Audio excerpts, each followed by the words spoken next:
Texans beginning to assess the damage hours after Hurricane Harvey stormed ashore. The storm still dumping heavy rain as it lingers over the state, but a monumental cleanup will start soon. My next guest has tips on how people can handle that.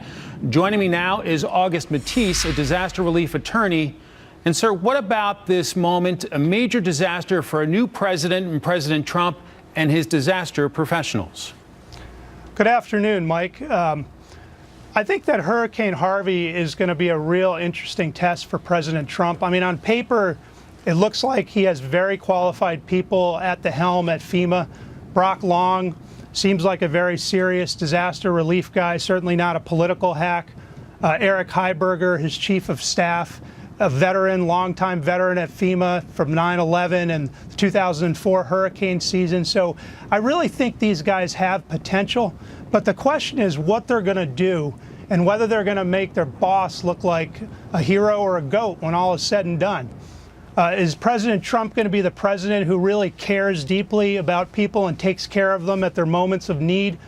Or is this going to be another brownie debacle like President Bush had on his hands? That's really the question, and we'll see. I mean, take your bets. What about the partnership so far between federal and state authorities? Money is flowing already with the disaster declaration. Are those signs of lessons learned from Katrina? I mean, I think so far the immediate response, things seem to be going pretty well, but the president's test is more than just an emergency response. The first day, people are putting up sandbags and boarding up windows, evacuating. There's rescue, search and rescue efforts. But it's also a question of FEMA's response has to be much more comprehensive. It's how they treat people after the storm, the day after, the week after, the month after, the year after. That's also very important. And, I'm going to be very frank. At this point right now, FEMA is a total train wreck. I have done jury trials down south, and I can tell you that people who live in high storm risk areas, they hate FEMA. They hate them with a passion. And, when they see FEMA come in, they're not waving their hands saying, rescue me. They're putting their hands on their wallet and they're running out the back door.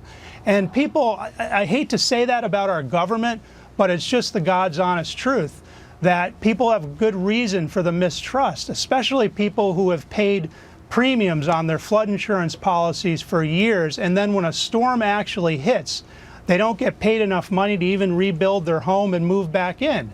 And that's just awful, and that's what we're looking at. So we're watching very closely. How are they going to do today, tomorrow, and as this goes forward?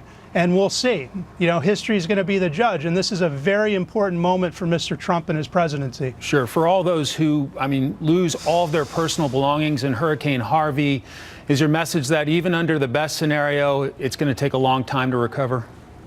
Well, yeah, that's the truth. And another thing that I'd like to say is I've heard a lot on television today about things that people need to do, boarding up their windows, evacuating, not coming back until things are safe. And those are clearly the most important things. But after that, people also have to worry about their property and their possessions and how to get compensated for it.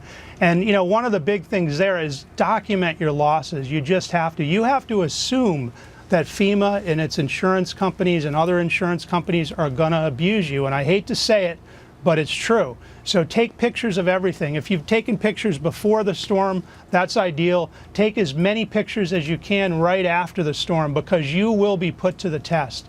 And you're going to have to show it. You're going to have to show every item that was damaged. And it's a horrible thing when somebody goes through the worst day of their life that FEMA and insurance companies will drag them through this again and again, but it's just the truth. And if you want full recovery so you can rebuild your home, that's just what you have to do.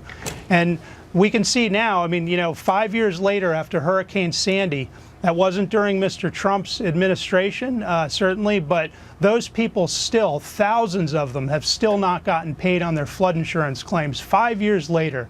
And that's just sinful. Disaster relief attorney August Matteis. Mr. Matteis, thanks for your time. Thank you. Laura.